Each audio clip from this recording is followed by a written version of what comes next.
Hey, this is Matt once again. Welcome back to another video. This is a paid request for Devonte. Thank you so much for that. For those interested in requesting any type of videos, feel free to send it either directly to my PayPal. Do have a Patreon and a Cash App. People have asked about those. All those links are down in the info box. I'll get to them as soon as I can.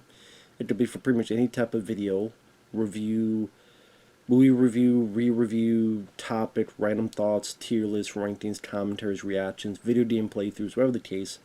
I'll get to as soon as I can. But this is for The Last House on the Left from 2009, the remake of the Wes Craven film from the 70s. And I'll be honest, I liked it. I've seen this film once before and I liked it then. I forgot how good it was, watch it again. And this may get people mad. I like this a lot more than the original. I love Wes Craven. I miss Wes. Shocker, Serpent and the Rainbow, Nightmare on Elm Street, Scream, People under the Stairs. I've never been a fan of his Hills of Eyes. I much prefer the remake. I've never been a fan of his Last House on the Left. I like David Hess. I like the Sawney scenes. The road leads to nowhere. But that film, because it's the early stages, it's not as well made. It's very rough around the edges, which I know some people liked about that. But I think, other than David Hess, I think the rest of the acting is atrocious. I think the people who play the parents are not good at all. I think when they get their revenge on the bad guys, it's not satisfying. I think it's poorly done. The tone is so horribly inconsistent because it'll go from a woman being shot in the water, and they'll go to these country bumpkins and and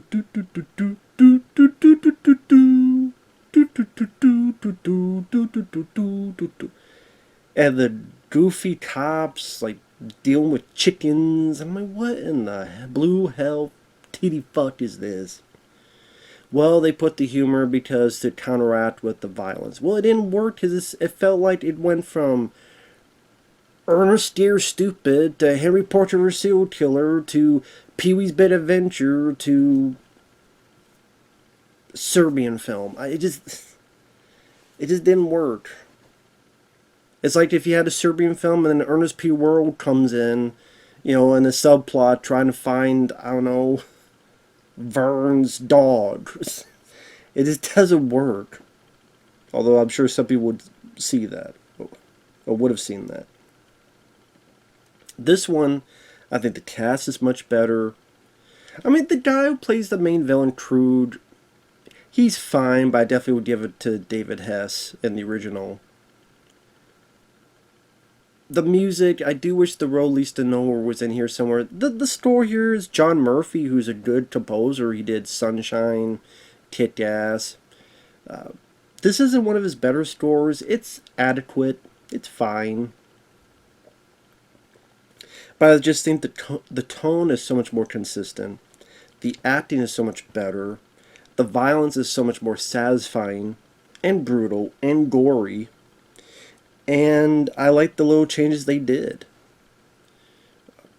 This getting the spoilers. Well, I mean, okay, the setup. A mom, a dad, and their daughter. Monica Potter, who's in Con Air. She's the mom. Tony Goldwyn from Ghost, Friday the 13th Part 6. He's the dad, who's a doctor. And then their daughter's named Mary. And they go to this lake house. She's going to go off with her friends. She's a swimmer.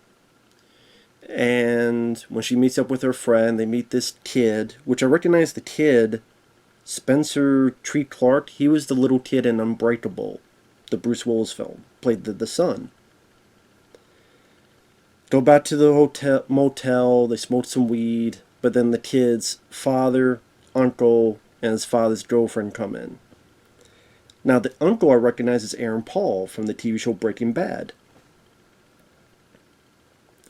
Part of me wishes he was the lead bad guy, Crude. I kind of wish those roles were reversed. Because, the guy who played Crude did fine.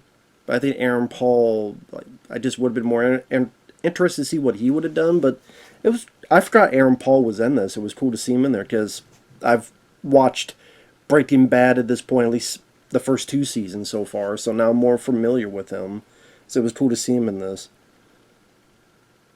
And like the original, the women are taken, assaulted, one escapes, shot. But the difference is she doesn't die. She crawls her way towards the parents' place. By this point, the bad guys have gotten there, pretend to be, hey, our car broke down, it's a storm. Can we stay here for the night? Okay, fine. As a doctor, Tony Goldwyn fixes Aaron Paul's nose, which is broken at this point. Like, stitching it up and stuff. One that leads to another. They find their daughter. They find out what's really going on. And now the parents going to take revenge. As well as try to get their daughter out. I like that because there's a ticking clock element where their daughter... The goal is not just revenge. The goal is we also need to protect our daughter who's been hurt. And we need to get her to safety. And that helps propel the violence against the perpetrators. Just not just what they did, it's we need to get this done so she can get the safety. So he's even more of a goal there. And I don't mind that change. I think that was actually a change that made things even more tense. And I thought that, like I said, the acting, Monica Potter and Tony Goldwyn, I thought did a wonderful job. I thought they were easily the best in the movie. Tony Goldwyn especially, it was really cool to see him in this type of role. Because he has the right voice for it, and the seriousness. I could buy him as a doctor. And then he's not Liam Neeson from Taken, during the action scenes. He's like trying to do what he can, but he's still just a doctor. But there's some brutal stuff in this, and it didn't hold back. It didn't pussy out. It didn't tame things up. I think it did things what it could, as much of an appropriate manner as possible, like the rape scene. But didn't dwell on it for 20 minutes like I spit on your grave or something. It did what it did to show how awful it is, but it didn't stay on it for an unbelievable amount of time. As in, okay, we did it, can we move on? I do wish there was a bit more in the beginning of Tony Goldwyn and Monica Potter and them as a family. I wish there was a bit more, 5 or so minutes of just them as a family, perhaps before they go to the lake house. Like they're, I don't know, playing a board game together, or they're hanging out with each other in some way. Like a few like bonding scenes. Just a little, but just a bit more. Just wish there was a bit more between those characters before the events happen. Or even at the lake house, a bit more of bonding before the shit hits the fan.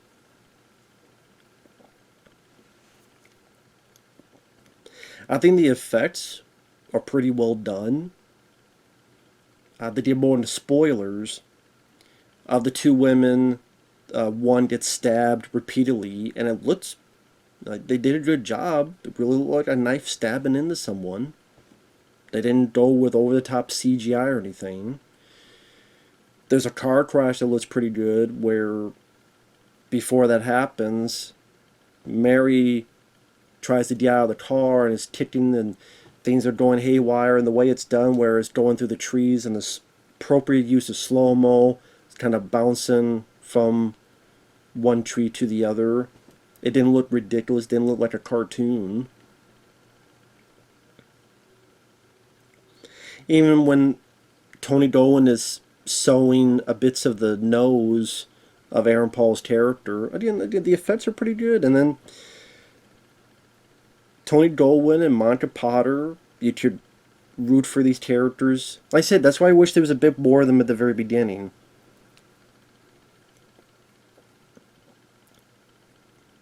But based on their circumstance, I like the 2 actors, And basically what's going on, it was easy for me to get behind what they're doing. And they say, hey, we're going to get our daughter to safety. That's the first and foremost plan. So we need to find a way, a car, need to walk, or maybe we'll take this boat. But then these people get in the way, and they get dealt with. And they get dealt with in satisfying fashion. And that also, because like I said, I hadn't seen this film probably since, when I got the DVD, really. Which was not too long, well, maybe 2 or 3 years after. Because I'm like, I don't like the original. Do I really care about the remake? And I'm like, oh no, pretty good. Like Aaron Paul, it's she stabbing him, and then I like that Tony breaks his nose again. And like they're both trying to drown him, and then I forgot they put his hand in the damn garbage disposal, and he's screaming, ah. And then Tony gets the hammer, the claw, right to the back of the head. It's pretty brutal, pretty good stuff, pretty good effects.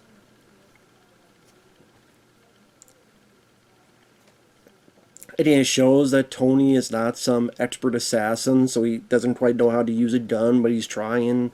And he's got to fight the evil chick in the bathroom, and she's hitting him, but then he punches her, and then Monica shoots her in the eye, like right here, which I thought I did a pretty good effect on how they did that.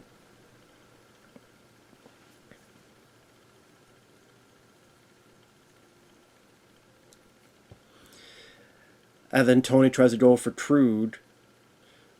Trude overpowers him.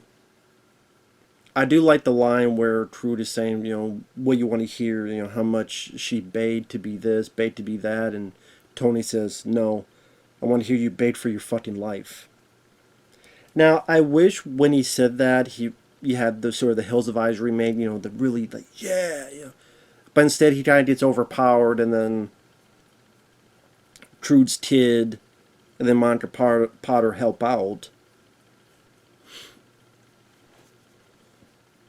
Or save that line for the end of the film. So again, I wish there was a bit more of a satisfying bout, but idea is like they want to incorporate the kid in there, they want to incorporate the Monica Potter in there, because like each one is like the parents working together. With Aaron Paul, is like she stabbed him, they're both trying to drown him, and then he gets the killing blow.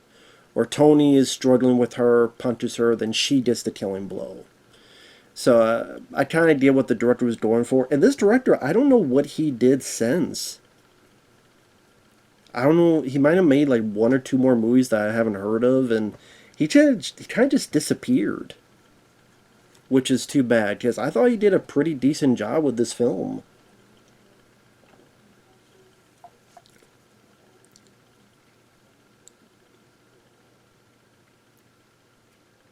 Then you cut to, they wreck him.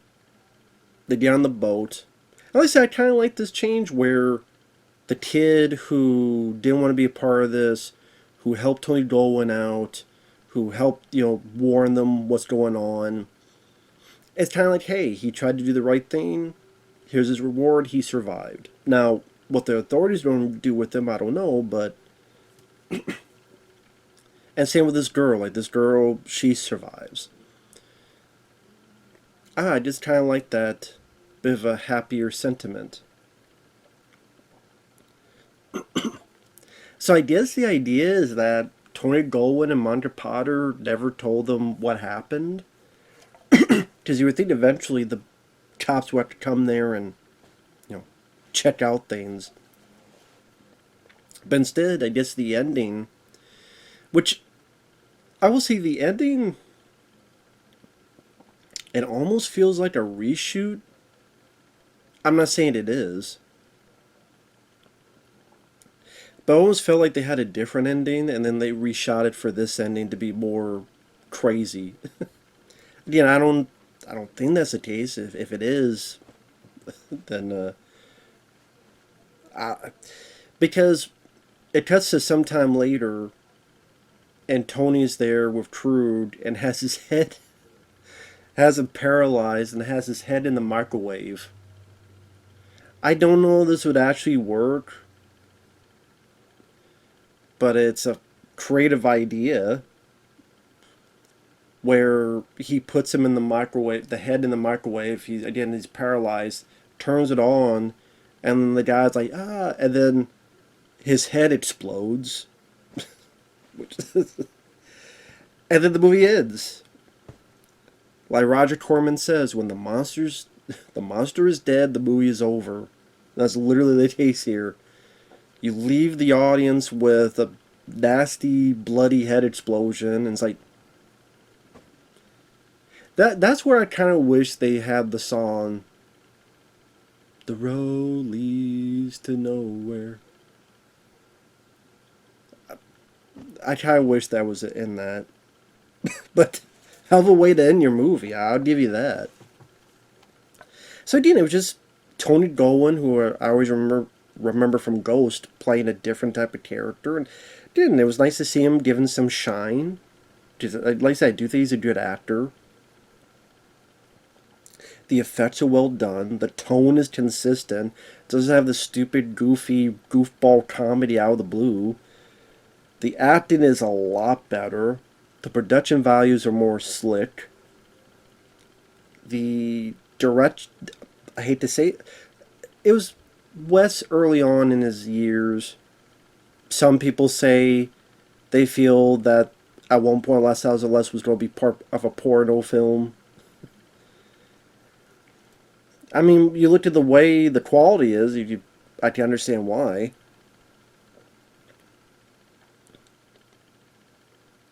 Maybe some people like that rough aspect of it. That's why they prefer the original. But like I said, I think this did pretty much everything better that the original did. You can maybe argue the music and Crude.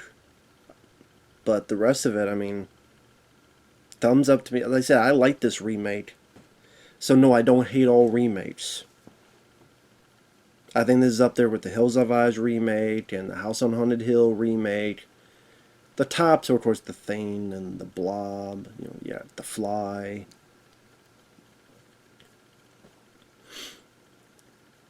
I think I did a list one point of my favorite remakes, but I forgot what the ranking was. But I know The Thing and The Fly were the top two.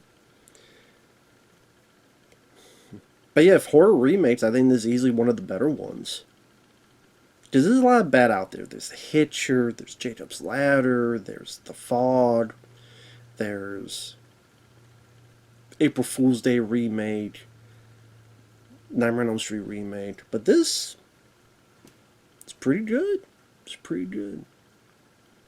So with that said, thanks for watching. Take care, and we'll see you guys later. Bye-bye for now.